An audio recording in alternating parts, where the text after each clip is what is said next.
very warm welcome back to the drivers' press conference here in Barcelona. Left to right, we have Franco Colapinto, Kimi Antonelli and Carlos Sainz. Welcome, guys. Carlos, one of two home Grand Prix for you this year. Now, it was a frustrating end to your race in Monaco, but given the rate of improvement we've seen with this car this year, what can your fans expect here in Barcelona?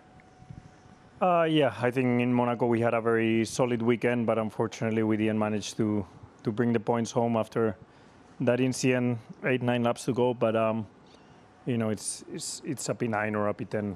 I've realized that when I go to sleep on a Monday, I don't care that much about a P9 or a P10 because in the end what I'm here for is for podiums, wins, top fives, and that's my ultimate target. So if there's going to be any racing incidents that take away the P9, is that day I'm going to be frustrated, but then I can get over it very quickly. So Barcelona, I think it's clear it's going to be more frustrating weekend for us. I think Williams is known for having a bit of a weak track here in Barcelona. I think this year's car shouldn't be particularly good for here, but at the same time, it's a great opportunity for us as a team to understand why and see where our weakness lie on. So I think we're going to put everything we have to understand that and to try and make progress. Having said that, I'll try and score points. You missed the shakedown back in February here in Barcelona. Is that a big disadvantage? For me, no. I know this place pretty well by now. Many years coming to Barcelona, so I don't think I will miss doing the shakedown. But maybe for the engineers, having a first look at how the energy will work through the lap and how to launch the lap, how to do the long runs. For sure we will be say half a step behind, because it's true that a lot has changed since January, even on the Mercedes power unit. So we will see. I think not ideal, but it's not the end of the world. Okay, just end with some World Cup chat. How far is Spain going to get? Who's your biggest threat? Well, I hope Spain wins the World Cup. I think we have a very strong team. I think we proved it in the Euros a few years ago. So it's time to win the World Cup again.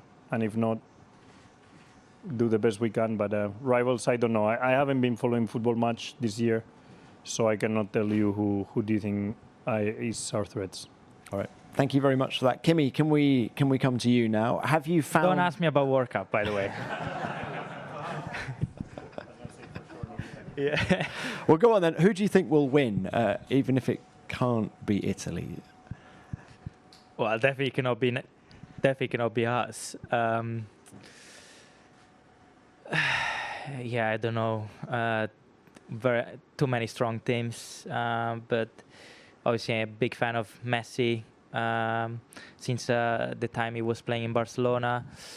So yeah, but I think it's gonna be a very close fight. You know, Argentina is very strong, Spain very strong, England is very strong, Germany as well. Yeah, let's see. Cannot give you really an answer. All right. Now, look, let's. I wish it was Italy though, but yeah. Look, let's take it back to Monaco quickly. First of all, have you found your towel yet? No, still looking for it. Look, can we talk about the celebrations? What was it like to jump into the harbour? How was the party at the palace? Well, I don't want to know what it was in the water, first of all, in the harbour, but it was enjoyable, very fresh, refreshing after a hot race. And it was good, you know, it was a good moment with the whole team. It was a good moment to share and to witness as well. And I think it's one of those moments that you remember, you will remember forever. And I think also seeing the team so happy and involved really made me happy as well. So definitely it was very cool. But of course, Monaco is in the past now, and obviously we have Barcelona this weekend. We'll try to repeat ourselves, even though it's not going to be easy. And then about the party at the gala was cool. I mean, I'm not used to do these kind of things, but it was a really cool experience, and definitely it wouldn't be bad to be back next year as well. Look, just talk a little bit more about Barcelona and your prospects for this weekend. Do you think Mercedes come here with the best package for Barcelona? I think first of all, it's going to be an interesting weekend for us because we will see how the package that we brought in Canada, how it will work. I think we couldn't really see, or we couldn't see the full potential or how much it's actually giving us because Canada was quite unique conditions with the temperature being so cold. And obviously Monaco again is another unique track. So obviously Barcelona is a more standard track, and we'll see better how the package works and how much it's actually giving us in terms of lap time. However, I think competitors are still fairly close. I mean, Red Bull was very strong in Monaco. Ferrari has brought some new bits this weekend, so for sure they're going to be up there. And then also McLaren. I think McLaren is going to be very strong as well because it's a high dead track, quite hot, and Miami was kind of similar and they were very strong as well. So I think it's not going to be straightforward, but we're ready to do our best. Thank you for that. And Franco, let's come to you. Kimi's a Messi fan. Just give us your thoughts on Argentina's chances in the World Cup. I think I beat him. I'm a bigger Messi fan, but we might have a little bit of a tie. No, I think Argentina is always a great team, and in the tricky moments or in the pressure moments, they always play better, and they're really good at that. So I'm not gonna say we are gonna win because it's very, very bad luck, but yeah, hopefully we can have a good World Cup and enjoy. Of course, 22 was a great World Cup. We enjoyed a lot in Argentina. They made us very, very happy, and hopefully it's another good World Cup this one. And Franco, tell us about your season now. It feels like you've taken a big step forward this year, especially since Miami. What's changed for you? I think a few things, but just generally feeling more comfortable in the car and feeling more together, a bit more connected, and it's. I think it all went in the right direction after that little break before Miami, and just I think we did the right steps and we find some things that really helped to put me in a better place, and just feeling a bit more connected with the car that really helps here this year with the energy. There is many factors that play a big part in the performance, and I think we are being more consistent and just in a better place since a little break. Are you happier in the 26 regulation cars than you were the ground effect cars of last year? I think in the Alpine car I felt better this season than the previous one, yeah. All right. Franco, thank you very much for that. Let's now open this to the floor. We'll start with the broadcasters. Who's first, please? Harry Benjamin, Sky Sports F1. Question to Kimi. Kimi, Fernando was just talking about what it's like to arrive in Formula One quite young and then start winning and challenging for championships only after a season or two in the sports. How are you finding that pressure, that expectation, and the step up from your rookie season to this year? What's changed to make that happen? Well, a lot has changed, I think. The year of experience itself has been playing a massive role. Just making your own experiences and understanding what's good and what's not good for you during the weekend and outside the weekend. Bless you, by the way. So definitely, it's just the experience, being able to also coming back into the weekend and having done it the year before plays already a massive difference because you know better the track evolution during the session. You know better how the weekend is structured as well. So you're also able to balance your energies in a better way. And so also when you go in the car, you feel also better in terms of energies. But as well also you become more aware of your potential. Also you get to know even better the team. So the bond just gets stronger and stronger with the team, and so it's all little things that at the end of the day they play a massive role. And then about championship, we are not really worrying about it. Of course, I know was the opportunity, the opportunity that is on the table. And of course, I want to make the best out of it and trying to maximize it. But at the same time, I don't want to drive or race thinking about that. I just want to try to really focus on the process, on what I have to do, and trying to enjoy as much as possible as well, the driving, the weekend, and just trying to drive as fast as possible, and then we'll see where we end up at the end of the year. Thanks for that. Next, please. Kimi, Rui Chagas for DAZN Portugal. Well, first of all, I'm sad to hear that you don't put Portugal on the top teams, but anyway. I mean, there are so many. It's like I just named few, but for sure there are a lot more. I didn't name France as well, so yeah. Well, fair enough. Well, congratulations, first of all, for yet another win at Monaco. Continuing a bit of this question and the conversation. Last year, I asked you if you ever doubt about yourself, and you were like pretty hard on yourself, saying that you did have questions at a certain point. Do you still have questions about your potential? Not really, to be fair. I mean, last year was definitely a big feature. Like I would doubt a lot about myself, especially during that period, that difficult period in Europe. But this year, obviously, it's been a different story. Obviously, also, you mature a lot after 1 year of Formula One, not only as a driver, but also as a person.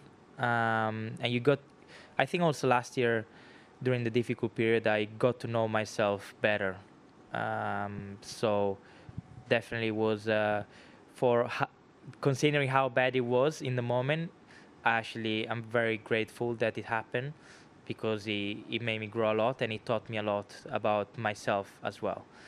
And I think, no, this year so far haven't been questioning or doubting myself.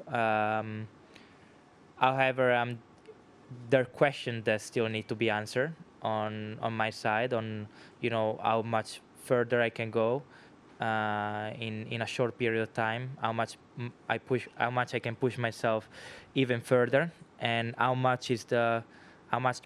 can I grow, how much more I can grow, and how big is the potential. So there's still many questions that needs to be answered, and I know it will still take a bit of time. Thank you. Next, Craig. Craig Slater, Sky Sports F1. Question for Franco and maybe for Carlos as well.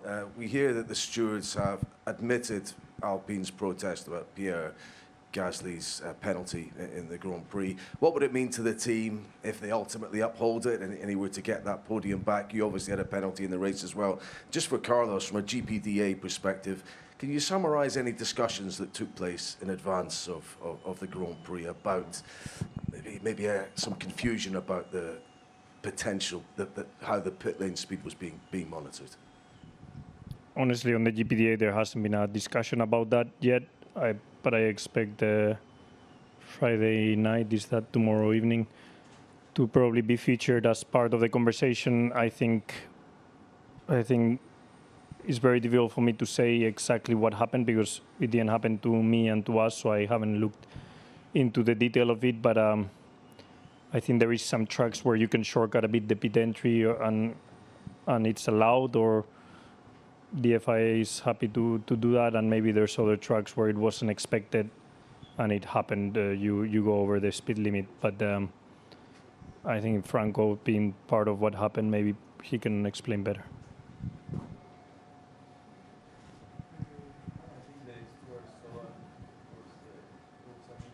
With the team and with Alpine and FIA, and of course we are waiting for the decision, but yeah, looking forward to it, of course. I think in Monaco we could cut a little bit the left king of the pit entry, and it also, our right, we were not going off the track, so we could definitely do it. And looks like, due to a matter of distance, we looked overspeeding, but we were not. So yeah, hopefully they can review it and give us some feedback soon.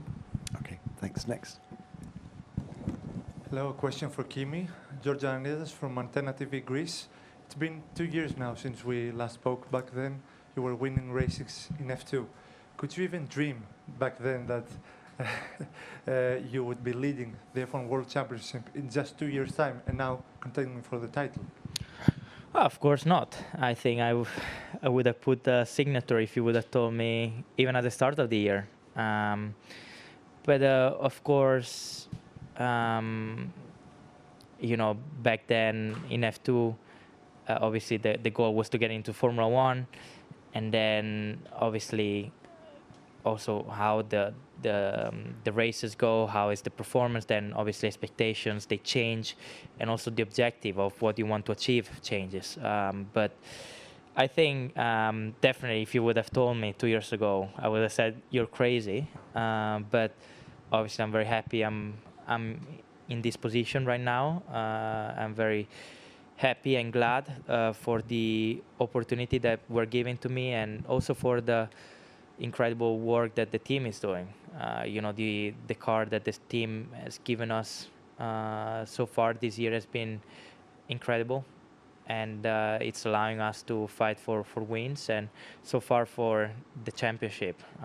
So definitely is a very good moment to be in, but of course it's really important not to get carried away with it from it, and just trying to stay focused, stay grounded, and just focusing on the ultimate goal and try to deliver every races. Mara San Giorgio, Sky Sport Italy, a question to Kimi. Nothing is official yet, but as a team, will you be surprised if you could get benefit from Edo too? Yeah, I mean, to be fair, I'm not really into, well, I don't really know the decision behind and everything, because obviously I'm not into this. So it would be better to ask to the team and FIA how this was assigned, on what base. But for sure at least on my side, I was surprised, because I think our PU is very strong. But for sure, there were reasons behind it, and of course, the team now will need to start working on trying to see and find where we can gain even more performance. So it's a process that is not gonna take. It's not gonna be short term. It's gonna be a long term process, because still to find more performance on the engine takes time. So definitely, the team has done an incredible job already with PU, and I'm sure they will put their maximum effort to try and extract even more performance now that we get this benefit. Thank you. Next. Hi, Kimi. Mariana Becker from TV Globo. Just to remind you, there is an Italian coach coaching Brazil team. So just to remind you before my question. Kimi, we saw you talking to your father right after the race, saying, "Did you realize how fast we were?" And he said, "You were fast, you were fast." And we saw sometimes like Toto coming on the radio saying, calm down and everything. You're kind of getting into your place as someone who's achieving a lot. Who guides you through this path, like to be grounded, as you said, or to find the right way to go through this? Well, I mean, first of all, my family, for sure. My dad is like a big rock for me, because I know I can rely on him in any situations, and also of course together with my mom. But they're the two person that they know me the best. So for sure, having them is great, because they always been guiding me in the right direction, especially when they were seeing that I was maybe losing a little bit the path. And then, of course, the team. I've been with the team, with the junior team, since 2018. Then obviously I stepped up with the senior team in last year. But of course also them, Bono, Toto, who I know them very well by now. But the whole team in general has been really supportive. They've been really supporting me in the goods and in the bad, and then also they've been guiding me through this journey so far, and it's been very enjoyable.